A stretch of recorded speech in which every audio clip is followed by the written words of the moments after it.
Here I have DOOGEE S95 Pro, and today I'm going to show you how to add Google account on this device and also how to remove it.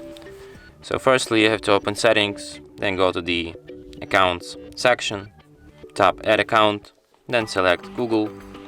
Of course you'll need internet connection to add Google account, so here you just have to enter your email or phone number, then tap next. Then you have to enter your password, tap next. Let's try one more time.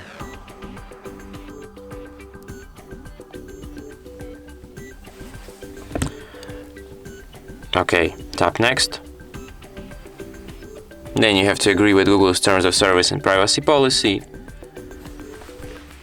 Then you have to decide if you want to enable Google backup feature or you just want to skip it. Tap accept, and account will be added. No, please, no apps. And as you can see, account added. So if you want to remove this account, just select it here and then tap remove account and confirm it. And that's it. Thanks for watching. If you find this tutorial useful, don't forget to hit that like button and subscribe to our channel.